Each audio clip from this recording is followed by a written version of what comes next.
Assalamualaikum warahmatullahi wabarakatuh. Baiklah, saya Istiqomah Saadah dari kelas A S1 Farmasi 2017 akan memaparkan tentang sintesis senyawa obat. Nah, sintesis senyawa yang saya ambil di sini yaitu sintesis senyawa N-benzoyl N-aksen 3-trifluorometil phenylthiourea. Nah, manfaatnya dia sebagai antibakteri. Keunggulannya dengan adanya modifikasi struktur senyawa ini, dia memiliki aktivitas antibakteri yang dapat membantu orang-orang yang telah resistensi dengan bakteri Staphylococcus aureus itu dapat menggunakan alternatif antibiotik ini dengan aktivitas antibiotiknya yang lebih besar. Jadi dalam merancang suatu sintesis senyawa diawali dengan diskoneksi senyawa. Diskoneksi itu adalah pemotongan ikatan secara imajiner pemecahan molekul yang diharapkan lebih sederhana. Diskoneksi itu biasa kebalikan dari sintesis. Jadi diskoneksi ini untuk menguraikan molekul target sampai mendapatkan bahan awal yang tersedia. Jadi di sini dari senyawa target atau molekul target dilakukan diskoneksi, dilakukan pemotongan pada atom C dan NH sehingga menghasilkan benzoyl klorida dan 3-trifluorometil phenylthiourea. Berdasarkan analisis diskoneksi senyawa tadi, dilakukan analisis retrosintesis dengan bahan awal 3-trifluorometil phenylthiourea yang direaksikan dengan turunan benzoyl klorida dalam suasana basah. Nah, basa yang digunakan di sini yaitu piridin. Ia berfungsi sebagai basa penetralisis proton yang dihasilkan selama reaksi. Piridin juga berperan sebagai katalis nukleofil. Nah, pelarut yang digunakan di sini yaitu tetrahidrofuran. Dia dipilih karena dapat melarutkan kedua reaksi dan memiliki toksisitas lebih rendah dibanding dichlorometan dan toluen. Jadi pada analisis retrosintesis ini terjadi reaksi substitusi asil nukleofilik dengan dua mekanisme atau dua tahap, yaitu adisi nukleofilik dan eliminasi gugus. Berdasarkan analisis diskoneksi tadi, dilakukan analisis retrosintesis dari bahan awal 3-trifluorometil phenylthiourea yang direaksikan dengan turunan benzoyl klorida dalam suasana basah. Basa yang digunakan yaitu piridin yang berfungsi sebagai basa penetralisir proton yang dihasilkan selama reaksi. Piridin juga dia berperan sebagai katalis nukleofil. Kemudian untuk pelarut yang digunakan yaitu tetrahidrofuran. Dia dipilih karena dapat melarutkan kedua reaksi dan memiliki toksisitas lebih rendah dibanding dichlorometan dan toluen. Nah, pada analisis retrosintesis ini terjadi reaksi substitusi asil nukleofilik dengan dua mekanisme atau dua tahap, yaitu adisi nukleofilik dan eliminasi gugus. Ini merupakan gambar reaksi substitusi asil nukleofilik. Nah, jadi dari gambar ini terjadi dua tahap, yaitu yang pertama adisi nukleofilik pada karbon dari gugus karbonil membentuk intermediat tetrahedral. Tahap ini dipermudah oleh sterik relatif dari karbonil dan kemampuan atom oksigen pada karbonil untuk menampung pasangan elektron dari C rangkap 2O. Tahap kedua adalah eliminasi gugus pergi sehingga ikatan rangkap antara karbon dan oksigen terbentuk kembali. Ini merupakan sinton. Sinton itu senyawa yang dihasilkan dari analisis diskoneksi tadi, yaitu 3-trifluorometil phenylthiourea dan R-benzoyl klorida. Sinton ini merupakan starting material untuk sintesis senyawa N-benzoyl N-aksen 3-trifluorometil phenylthiourea. Ini merupakan reaksi yang terjadi selama pertama sintesis, yaitu reaksi substitusi hasil nukleofilik. Nah, seperti yang dijelaskan di analisis retrosintesis tadi, di sini ada dua senyawa atau dua sinton, yaitu turunan dari benzoil klorida dan 3-trifluorometil-feniltiourea. Kemudian mereka akan bereaksi. Di sini N yang ada di 3-trifluorometil-feniltiourea akan berikatan dengan karbon yang ada di benzoil klorida ini. Kemudian akan terbentuk intermediate tetrahedral. Kemudian akan mengalami tahap kedua, yaitu eliminasi. Jadi eliminasi di sini eliminasi gugus perdi. Gugus perdi di sini yaitu Cl. Cl yang akan terlepas, kemudian O akan membentuk ikatan rangkap kembali dengan karbon yang ada di struktur itu, sehingga akan menghasilkan senyawa N-benzoyl N-aksen 3-trifluorometil-feniltiourea tambah HCl. Kemudian metode yang digunakan pada sintesis senyawa ini yaitu metode Schotten-Baumann yang telah dimodifikasi. Cara kerjanya yaitu yang pertama 2,2 milimol 3-trifluorometil-feniltiourea dilarutkan dalam 15 ml tetrahidrofuran dan 1 ml piridin pada labu alas bulat.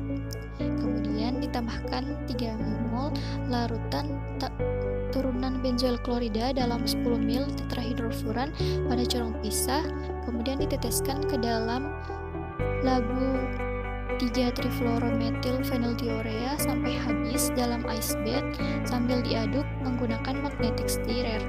Campuran dibiarkan selama 30 menit pada suhu kamar, kemudian direflux dan diaduk dengan magnetic stirrer. Setiap jam dilakukan KLT sampai mendapatkan noda tunggal yang berbeda, kemudian diuapkan dan kristal yang terbentuk dicuci dengan larutan natrium bikarbonat 10% hingga CO2 habis. Kemudian hasil reaksi disaring dan dibilas dengan aquabides. Residu yang diperoleh dicek pH-nya, setelah itu rekristalisasi dan diuji KLT. Ini merupakan skema kerja dari cara kerja yang sebelumnya, yaitu turunan benzoil klorida ditambah dengan tetrahidrofuran dalam corong pisah, kemudian diteteskan perlahan-lahan ke dalam ice bath yang berisi 3-trifluorometil-feniltiourea tambah dengan tetrahidrofuran tambah piridin dalam labu alas bulat, kemudian akan direflux dalam penegas air selama 1 jam dan terbentuk campuran yang mengandung senyawa baru turunan N-benzoyl N-aksen 3-trifluorometil-feniltiourea dengan tetrahidrofuran dan piridinium HCl. Lalu diuapkan menggunakan rotary evaporator dan terbentuk padatan yang mengandung senyawa baru, yaitu turunan N-benzoyl N-aksen 3-trifluorometil-feniltiourea dan piridinium HCl, dan ditambahkan larutan NaHCO3 dan CO2 dihabis, ditandai dengan buih hilang dalam beker gelas, kemudian disaring menggunakan corong Kirchner dan dibilas aquabides hingga pH netral. Kemudian terbentuk dua, yaitu endapan dengan residu. Endapan yang mengandung senyawa baru turunan N-benzoyl N-aksen 3-trifluorometil-feniltiourea dan residu mengandung piridinium HCl. Kemudian diambil endapan dan direkristalisasi dengan etanol 96% yang panas. Kemudian terbentuk kristal senyawa baru murni. Jadi untuk pemurnian atau purifikasi, senyawa ini menggunakan etanol 96%. Etanol di sini dipanaskan kemudian ditambahkan sedikit demi sedikit pada senyawa hasil yang akan direkristalisasi, kemudian disaring dan pelarutnya diuapkan pada lemari asam sampai terbentuk kristal. Kemudian ditimbang dan diuji KLT dan uji penentuan jarak lebur.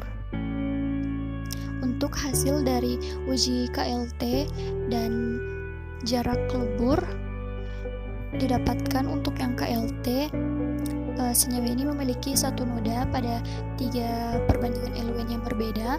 Hal ini menunjukkan bahwa senyawa hasil sintesis ini murni secara KLT.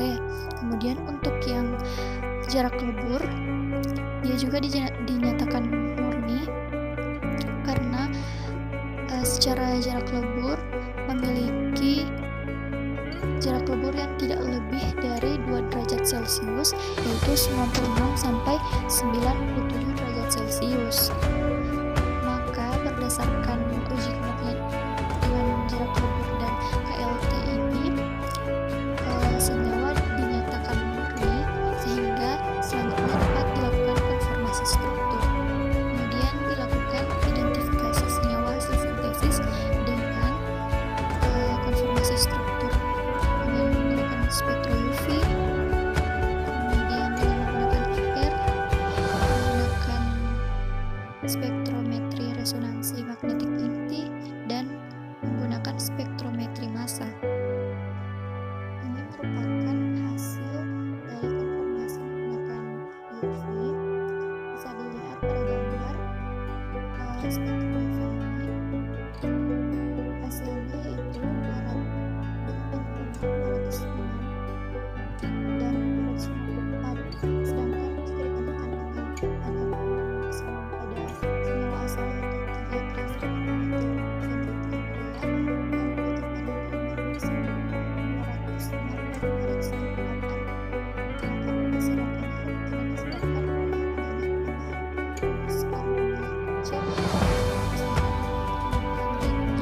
konformasi dengan IR.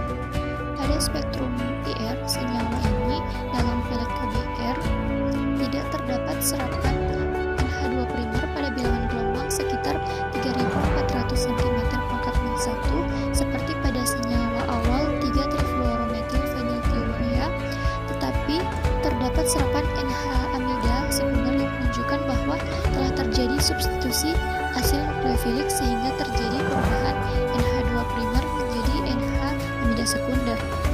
Selanjutnya, konformasi dengan menggunakan HNMR.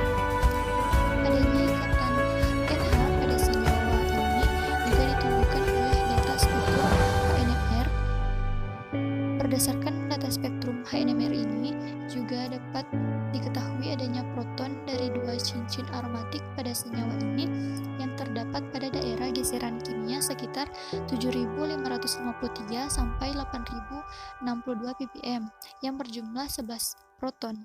Untuk jumlah dan posisi karbon dari senyawa ini ditunjukkan oleh spektrum CNMR. Jadi berdasarkan spektrum HNMR dan CNMR, senyawa ini memiliki total 11 proton dan 15 karbon. Dan yang terakhir yaitu konformasi dengan menggunakan HRMS. Pada spektra HRMS terdapat puncak MZ pada 324.050 yang merupakan M+ dari senyawa ini, dan berdasarkan dari semua spektrum UV, IR, HNMR, CNMR, dan HRMS dapat dinyatakan bahwa senyawa ini adalah N-benzoyl N-aksen 3-trifluorometil feniltiurea. Sekian presentasi dari saya.